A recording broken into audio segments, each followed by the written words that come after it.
You're listening to Fireside Chats Without the Fires podcast, where customer experience enthusiasts are inspired by our weekly CX practitioners and thought leaders who share their insights and knowledge.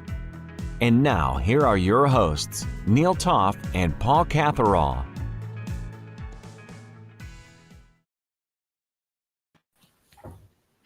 And we're back. LinkedIn Live. Here we are. Here we go.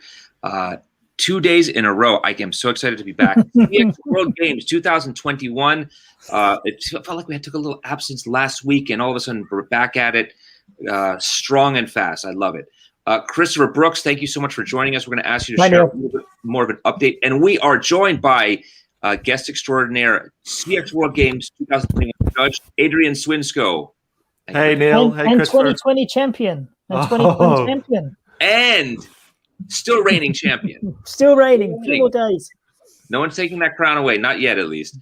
Thank you both for joining us. Thank you for those that are tuning in and watching and listening.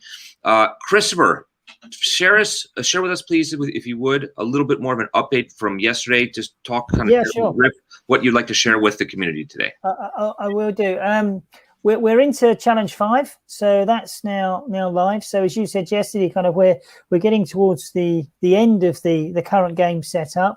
We've announced the first 3. Hang on, have we announced the 3 challenge? Yeah, we've announced 2. We've got the third one ready to go. I know Adrian is involved in the judging, but the third one is ready to go out. I saw the video this morning, so I know who the winner is. I know who's on the podiums. Just a little bit of editing to do on the video, and then we'll release it out there. And I know that really does give all the players kind of a motivation and a boost when it comes through. So it's great. And the owner of that particular challenge, it's a charity, a women empowerment charity called Resonate in West Africa. The lady who raised the challenge for us, Claire, has also identified her favourite within it as well. So we've got a double whammy, both the judges and the challengers nominated winners coming out shortly after this video, I would imagine. So that's one thing. Something else really interesting. I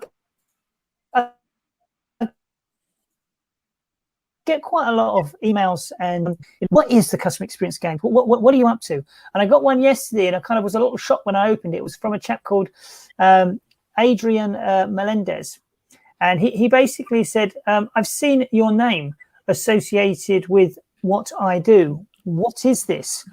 Now, Adrian is actually the founder of the Habasha project that we're actually looking at for Challenge 5. So this is the refugee charity.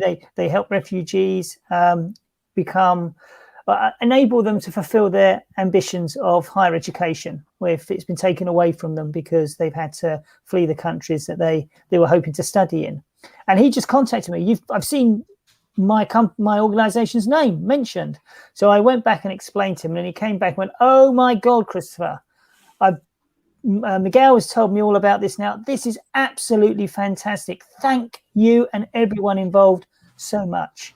So the great thing about it is you don't seek to get popularity votes or seeking to get recognition. But when you get something like that, the founder, and I kind of went back to him and said, it's nothing compared to the vision and endeavor that you have. And I'm just grateful we can make a small contribution. But it means so much when the founder finds out what we're doing and thinks that's a great addition to their organization. So that was a lovely thing to receive yesterday. I was really pleased to get that. That is wonderful. I have my own small version of Customer Experience World Games happening right under my nose. So just a short shout out, a simple shout out to Alejandro de la Hoz, who is a team member in my company, Callzilla. And normally I wouldn't mention these types of things on this podcast. I would keep them separate. However, I found out that Alejandro is not only a participant and player in the CX World Games, he was recognized, I think, during week 1 or week 2 for his participation. Right. And I was so proud to find out, and I had no idea. I mean, we're doing these weekly sessions, and we're the podcast partners, and we're so involved. And yet I didn't know my own team member was involved, and I was so, like I said, I was so proud and really psyched up to find out that our own team members are participating. They're involved. Christopher, what you're building, hats off to you. You have a brand, and your brand is helping other organizations in an amazing, benevolent way. But I think that's really cool, Neil, that it just happens in the background. It's not, people just get involved. I think it takes certain types of people. They're people who love to give, to contribute, want to make a difference, but they're doing it because that's important rather than the recognition is important to them. And that I think is the real magic of how this is kind of set up. So it's great to hear you didn't know about them. I've had the same thing. I've had clients actually participating in the LATAM games from Brazil when I was talking to them, and it came up in conversation. And I was thinking, oh, this is interesting. Someone else is running something like that. And it was the games we were actually running. So it's great when it kind of happens that people are involved because they want to give back. And I think, you've obviously, where is your colleague located? He's in Bogota, Colombia. And Bogota, Colombia, while we have some participants, I think, from Colombia in the games, Bogota is by no means a primary jumping off point for global participation in these types of things. The Bogota community is sort of starting to, and I say this respectfully, wake up and discover all the amazing things that are out there that can be participated in. The role that our leaders and not only in frontline leaders, but senior management can play in these types of organizations. It's a relatively new thing, and I'm so proud of our team for doing this. We last year set it up to be very inclusive, and we attracted players from 35 different countries. We didn't know how that would look because the origination of the games is from England. Lyntropy is based in Mexico, so we kind of thought we might get a bit of a bias there. But 35 countries, players from 35 countries. And when we first did it, somebody said, I think Adrian, you might have been one of the ones who suggested this to us, but someone said, well, no, why don't you make it kind of continent based or group based? And I think it was you, Adrian, said no, just don't.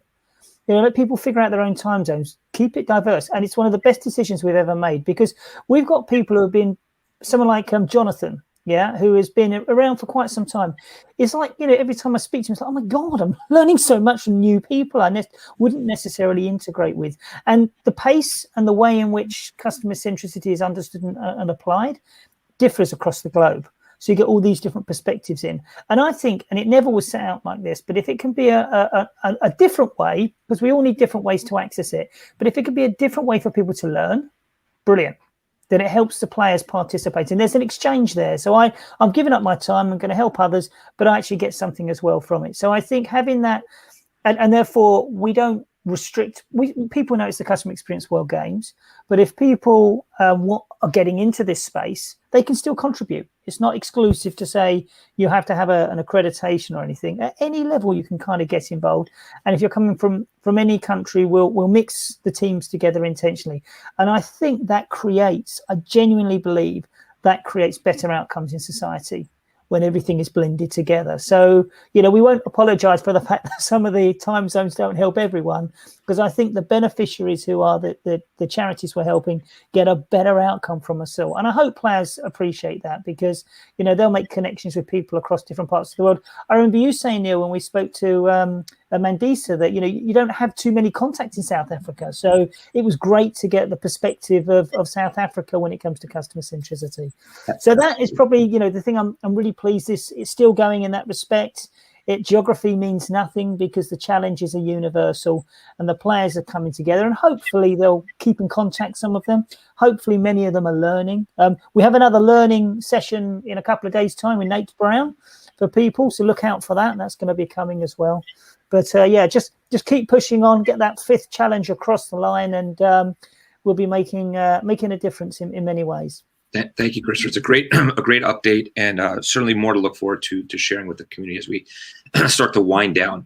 You really teed this up perfectly as I want to switch the spotlight over to Adrian. So Adrian Swinscoe, many of you know. If you don't, good gosh, please follow Adrian. Please read his stuff. I call it stuff. I'm sorry. There's a diverse set of content that Adrian creates, publishes, and puts out for consumption, which I really encourage everyone to follow. Adrian, I have paid attention. There it is. There's Punk. There it is. Perfect. What a wonderful plug right there. Punk CX. Adrian Swinscoe of Punk CX fame, nevertheless. Adrian, you have recently put out 2 pieces of content. One was a podcast, and one was your most recent article in Forbes magazine. And they center around 2 topics that Christopher just touched upon. Inclusion in the article in Forbes, and in your podcast, your most recent podcast that you participated in, was about diversity. What better way to actually live the message that you're touting in each of these pieces, inclusion and diversity, than judging what you're doing in the CX games, right?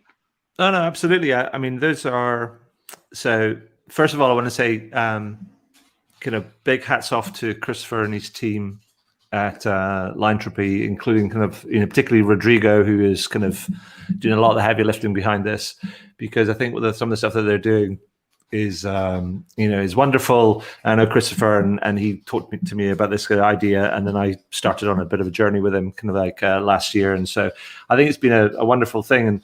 And I think it embodies that, the games embody that idea of diversity inclusion because it's so open.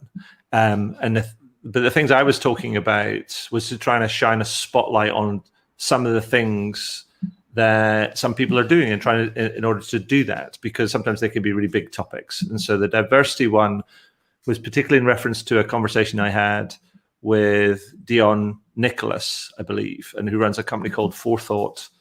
And they're tackling some of the bias kind of problems in data sets and algorithm design and so on and so forth. And what he helped me understand was that actually, in order to do that, you have to not just have a diverse mindset, you almost have to go down to kind of having a diverse team. So it's like inputs, the people that you have around you are absolutely crucial to improving or producing better outcomes. So it's like a multidimensional sort of thing. And I thought it was just a really shines a spotlight on some of the work that they're doing and the approach that they're taking. And then the other piece was, again, based around, initially triggered by a conversation I had with a guy called Gavin Neat about a app that he developed that was to do with facilitating the experiences of disabled people, particularly when they visit kind of businesses. Now, disability and customer experience is something I've talked about before, based on a bunch of experiences that I've had and things that I've observed. And it's I just thought the work that they were doing is wonderful, and I wanted to sort of again shine a spotlight on it and to say, well, inclusion is about all sorts of different people. And there's some mind-blowing statistics that I found that, like, if you take a broad definition of disability that includes everything from physical to mental sort of challenges, then you potentially get to the point where 20% of the world's population can be categorized as disabled.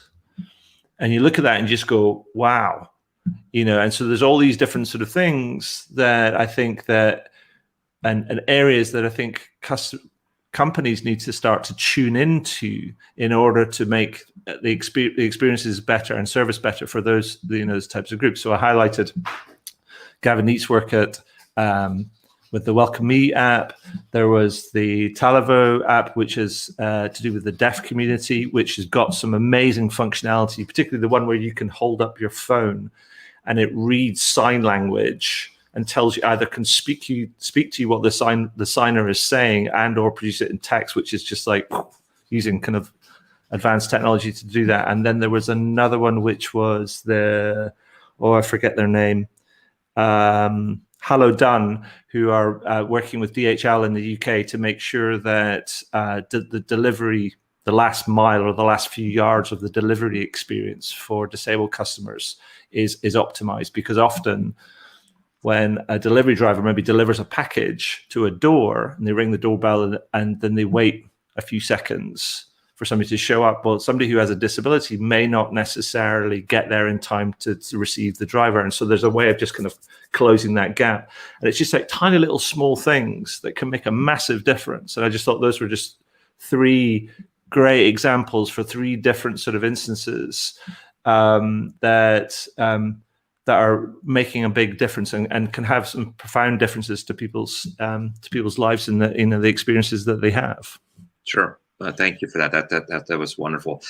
Let's go back to the CX World Games and your experience as judge. Mm-hmm. What have you seen? Tell us about what you've observed, what you've learned, the quality of the work, the character, the content. I mean, tell us what you've What you've thought of it so far? So the thing that I was blown away by. So I started off. Christopher, started this, and then asked me to be. I believe you asked me to be a captain. I don't know if did I volunteer or ask. I think you asked me to be a captain, and I said sure. You put your hand up before I'd finished the first sentence. I think. I'm like, yeah, I'll have a go at that. I don't know what that means, but yeah, I'll do that.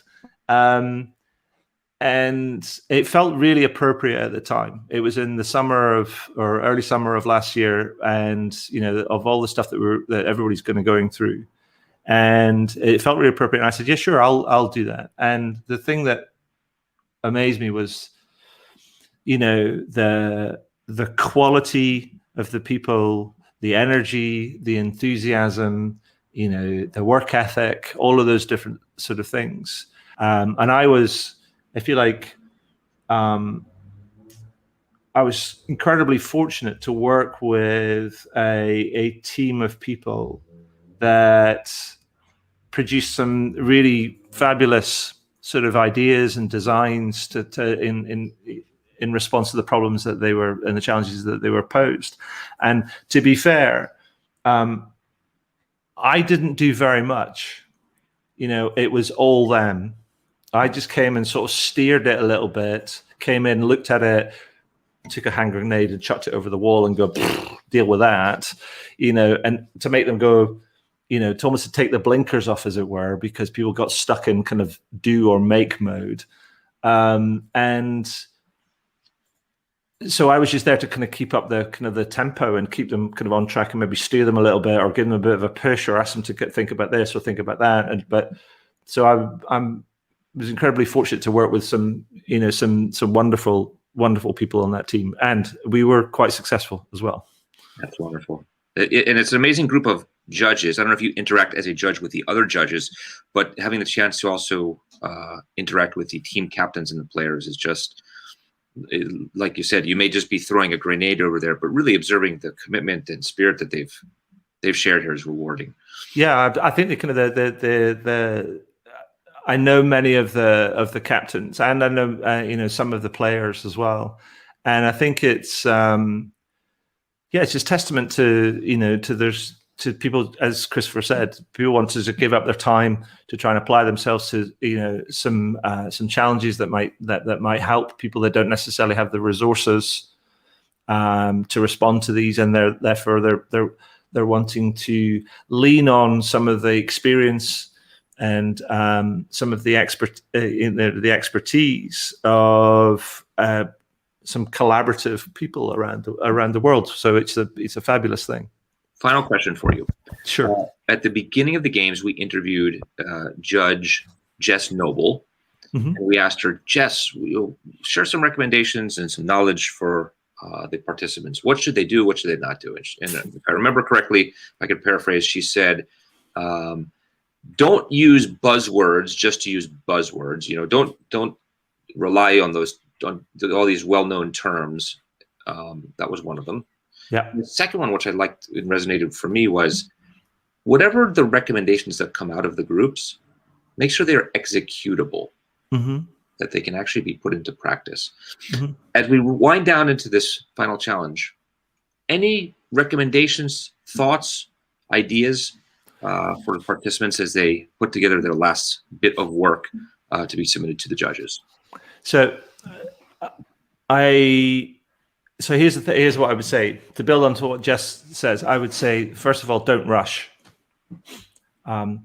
Understand the problem that you're being presented with, and also, just as important, understand the client, because this is a client problem.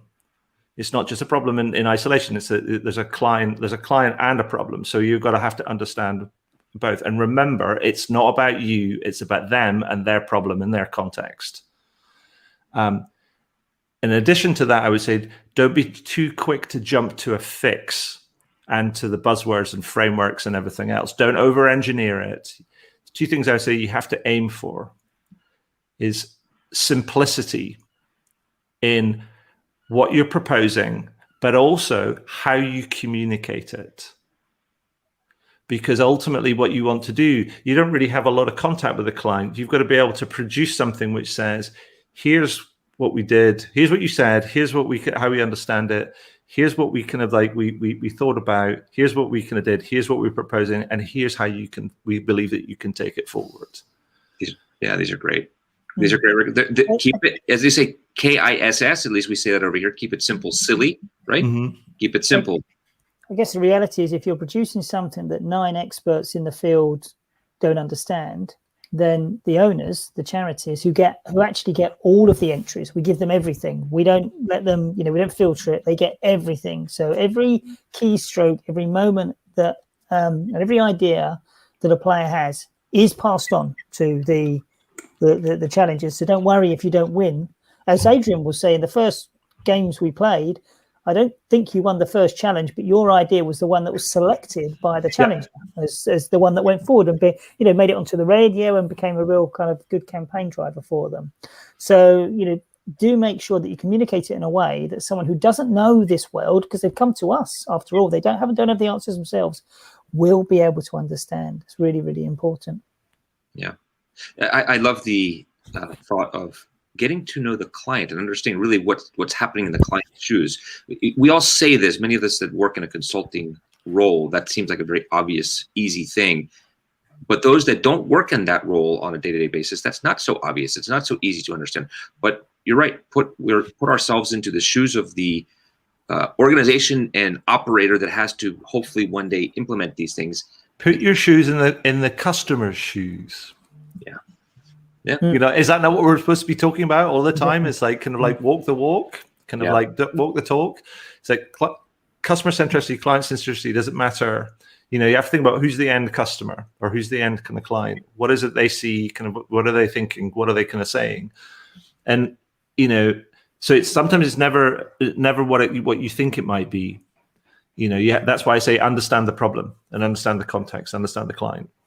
And with Challenge 5, we pushed them at the start of the challenge. We suggested to players, and if you haven't done this, players, please do this, to go and look at the first video, because it's a really emotive connection to what Project Kabasha is trying to do. And in fairness to them, there's lots of videos on there. It might take a bit of time, do it in between other things, but you get such a deep emotional engagement for what they're trying to achieve that it almost provides you the context for the answer that you need. Which is part of their challenge, because their challenge is a capacity thing now, and because of COVID, they can't actually execute the way they were going to before, so they need a way around the problem. So you get a lot of good feeling for what they really want from us from watching those videos. And it also, I found this particular 5th challenge so inspiring, to think that people give up their lives in order to help those who are, imagine sitting in a Turkish refugee camp thinking, my future doesn't have much. What a shame, because behind me I was just applying for university and my family are nowhere to be seen and I can't return home. And then someone finds you, lifts you out of that situation, gives you accommodation, gives you support for health, gives you educational support, and sends you back on the journey you were on before. Feel like you've been found like a needle in a haystack. What an incredible organization they are. So, for these organizations to say, we need a bit of help, you go, oh my God, buckets of it, give as much as we actually can. Buckets of it. Love it. Let's conclude today's sessions on that thought. Buckets of help. I enjoyed hosting both of you. Adrian, thank you so much for your contribution, for judging, for your time, for your wisdom. We look forward to spending more time with you, hopefully here with CX World Games. And by the way, on our own podcast, we have yet to invite you on the Fireside Chats Without the Fires podcast. We're going to have you on at some point and spend some time with you. Just saying. We'd be delighted. Thank you. Christopher, thank you so much as well for everything that you do, for leading us, and for your time and sharing the updates that you did. We will absolutely have another set of sessions scheduled, I believe, for next week, as we have more. We have our closing ceremony as well, Neil. We have a big closing ceremony. So. Closing ceremony, players, pay lots of attention. We have some updates, I believe, that are about to come out as far as results from the most recent challenge. Lots of great things to look forward to. Audience, thank you for paying attention to us today, for tuning in. We look forward to your continued participation in everything that you do. Adrian, thank you. Christopher, thank you. Thank you, Neil. Thank you, Adrian. Thank you for your support. CX World Games 21, keep playing. The episode is over, but the conversation continues. Please rate and review us in Apple Podcasts, post a comment, and subscribe to stay on the leading edge of customer experience. To get in touch or be a guest, follow us on Twitter @ChatsFires or on LinkedIn or in your podcast repository of choice. Thank you.